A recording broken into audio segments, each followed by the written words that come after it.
خوش آمدید۔ آج ہم سعید کاشف محسن صاحب کی ایک بہت ہی دلچسپ گفتگو کے اہم نکات پر بات چیت کر رہے ہیں۔ جی، موضوع ہے شکر گزاری، یعنی زندگی میں تشکر کا رویہ، اس کی کیا اہمیت ہے۔ بالکل۔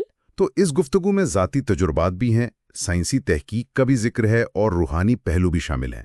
ہم آج یہ سمجھنے کی کوشش کریں گے کہ یہ جو شکر گزاری ہے یہ عام زندگی کو غیر معمولی کیسے بنا سکتی ہے۔ اور دیکھیں، اس گفتگو کا ایک بہت ہی آپ نے کہا ہے نا دلچسپ پہلو وہ یہ ہے کہ یہ صرف کوئی آپ کہیں روحانی بات نہیں ہے۔ اچھا، سائنس بھی اس کو سپورٹ کرتی نظر آتی ہے۔ گفتگو میں یہ کہا گیا کہ شکر گزاری دماغ کے لیے ایک وہ کہتے ہیں نا لوبریکنٹ کی طرح ہے۔ لوبریکنٹ یعنی چکناہٹ کی طرح۔ جی بالکل، یعنی اس سے ذہن زیادہ لچکدار بنتا ہے، فلیکسیبل، حالات کے مطابق خود کو ڈھالنے والا، اڈیپٹیو، اور زیادہ فعال یعنی ایجائل۔ تو گویا شکر گزاری ہمیں مسائل کو بہتر طور پر سمجھنے اور حل کرنے میں مدد دیتی ہے، ایک طرح سے سمارٹ بناتی ہے۔ یہ لوبریکنٹ والی بات تو کافی گہری ہے۔ تو کیا یہ سمجھا جائے کہ شکر گزاری کوئی ایسی چیز نہیں جو بس ہوتی ہے، بلکہ اسے سیکھا جا سکتا ہے؟ بالکل، یہی تو مرکزی خیال ہے۔ گفتگو میں اسی بات پر زور دیا گیا کہ شکر گزاری ایک ہنر ہے، ایک سکل ہے۔ اچھا، جیسے ریاضی یا موسیقی؟ جی بالکل ویسے ہی، جیسے آپ حساب سیکھتے ہیں یا کوئی ساز بجانا، اسے سیکھنے کی ضرورت ہے اور پھر روزمرہ زندگی میں اس کی مشق کرنے کی ضرورت ہے۔ صحیح ہے۔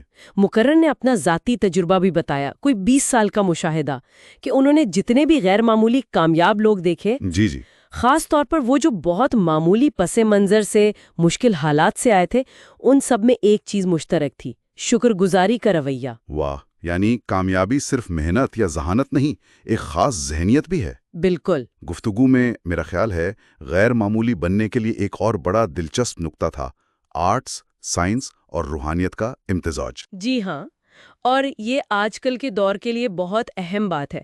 آج کل ہم بہت زیادہ اسپیشلائزیشن کی طرف چلے گئے نا۔ ہاں، ہر کوئی بس اپنے شعبے کا ماہر ہے۔ بالکل، جبکہ ماضی میں مثال دی گئی الرازی کی، وہ بے وقت طبیب بھی تھے، فلسفی بھی، کیمیاءدان بھی۔ صحیح۔ تو یہ جو وسیع النظری تھی، یہ انہیں کائنات کو زیادہ گہرائی سے سمجھنے اور نئے خیالات لانے یعنی انوویشن میں مدد دیتی تھی۔ تو پیغام یہ ہے کہ صرف ایک ڈبے میں بند رہنا ہماری اپنی صلاحیت کو محدود کر دیتا ہے۔ تو اگر شکر گزاری سیکھی جا سکتی ہے اور وسیع النظری بھی ضروری ہے، تو عملی طور پر شکر گزاری کو بڑھایا کیسے جائے؟ کیا اس کا کوئی طریقہ بتایا گیا گفتگو میں؟ ہاں، ایک عملی مشق کے طور پر مراقبے کا ذکر ہوا، میڈیٹیشن کا۔ اچھا، اور بہت آسان سی ٹیکنیک بتائی گئی جی کہ آپ پرسکون ہو کر بیٹھیں، اپنی سانس پر توجہ دیں، پھر اپنا سیدھا ہاتھ رائٹ ہینڈ پیشانی کے مرکز پر رکھیں، ماتھے پر، جی ماتھے کے بیچ میں، اور آہستہ آہستہ دائیں طرف گھمائیں، اور ساتھ میں ذہن میں کوئی مثبت جملہ دہرائیں، جیسے سبحان اللہ و بحمدہ یا میں کائنات کا شکر گزار ہوں۔ اس کا مقصد یہ ہے کہ اپنی توجہ نہ اپنی ذات یعنی میں سے ہٹا کر ہم پر لانا ہے، اجتماعی سوچ پیدا کرنا ہے۔ یہ میں سے ہم کی طرف سفر، یہیں سے شاید وہ کنورٹر بننے والی بات بھی جڑتی ہے جس کا ذکر تھا۔ بالکل صحیح پکڑا آپ نے، یہ کنورٹر بننے کا تصور بہت بہت اہم ہے۔ یہ کیا ہے بالکل کنورٹر؟ دیکھیں، اس کا مطلب ہے علم کو، توانائی کو، کسی بھی اچھی چیز کو آپ پہلے جذب کریں، ایبزارب کریں، جی، اور پھر اسے اپنی صلاحیتوں کے مطابق بدل کر ایک نئی، بہتر اور مفید شکل میں دنیا کو واپس دیں۔ اچھا، صرف جمع نہیں کرنا بلکہ بدل کر دینا۔ بالکل، یہ صرف انفارمیشن اکٹھی کرنا نہیں بلکہ اسے عمل اور تخلیق میں بدلنا ہے۔ اس کی مثالیں بھی تھیں، شاید علامہ اقبال کی مثال تھی۔ جی ہاں، علامہ اقبال کی بڑی خوبصورت مثال دی گئی کہ کیسی ان کی والدہ کی تربیت، والد کی نصیحت کہ قرآن سمجھ کر پڑھو، پھر مولوی میر حسن اور پروفیسر آرنلڈ جیسے استاد، ان سب نے مل کر ان کے اندر وہ صلاحیت پیدا کی کہ وہ علم کو جذب کریں اور پھر اسے لازوال شاعری اور فکر میں کنورٹ کر دیں۔ وہ علم کے عظیم کنورٹر تھے۔ زبردست۔ اسی طرح نبی اکرم صلی اللہ علیہ وسلم کی مثال دی گئی، معراج کے تجربے کے بعد واپس آ کر دنیا کو بدلنا، اور پھر صحابہ کرام کو ان کی اپنی اپنی صلاحیتوں کے مطابق ڈھالنا، علی کو علم، عمر کو قیادت، عثمان کو سخاوت، ابو بکر کو حکمت۔ ہاں، وہ ایدی صاحب والی مثال بھی یاد آ گئی، والدہ کا بچپن میں وہ 2 پیسے دینا۔ جی کہ ایک خرچ کرو اور ایک بانٹو۔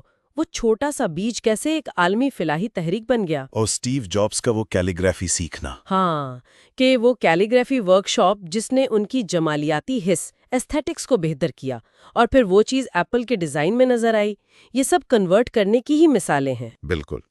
تو یہ تو ہو گئی مثالیں۔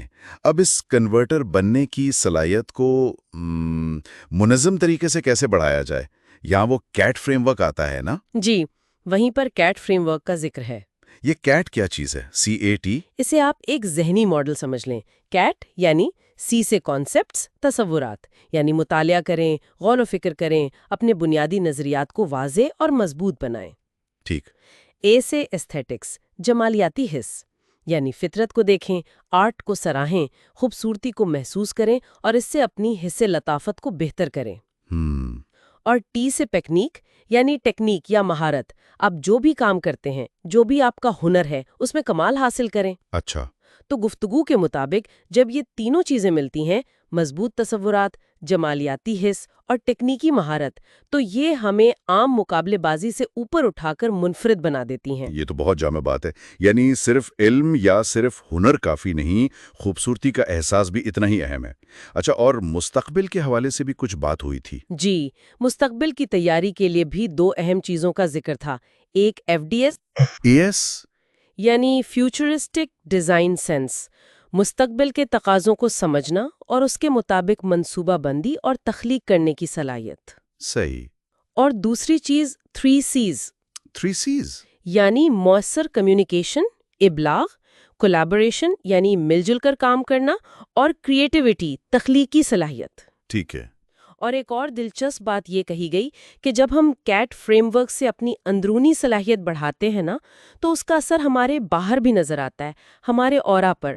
وہ جو ایک غیر محسوس تاثر ہوتا ہے نا، ہاں، جو دوسروں کو متاثر کرتا ہے۔ اور ایک چھوٹی سی مگر اہم بات یہ بھی تھی کہ مسائل کو پرابلم نہیں، چیلنج سمجھ کر قبول کریں۔ تو خلاصہ یہ نکلا اس ساری بات چیت کا کہ شکر گزاری صرف ایک احساس نہیں بلکہ ایک فعال ہنر ہے جو ہماری ذہنی صلاحیت کو بڑھاتا ہے۔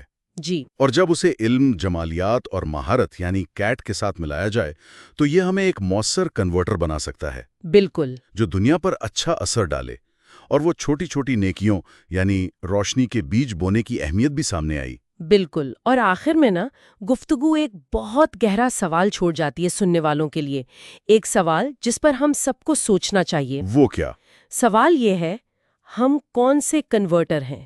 ہم کون سے کنورٹر ہیں؟ جی، یعنی ہم اپنے ارد گرد سے کیا علم، کیا توانائی، کیا مثبت چیزیں جذب کر رہے ہیں، اور پھر اسے کس منفرد انداز میں اپنی صلاحیتوں کے مطابق بدل کر دنیا کو واپس دے رہے ہیں یا دے سکتے ہیں۔ یہ خود کو پہچاننے اور اپنی سمت طے کرنے کی ایک زبردست دعوت فکر ہے۔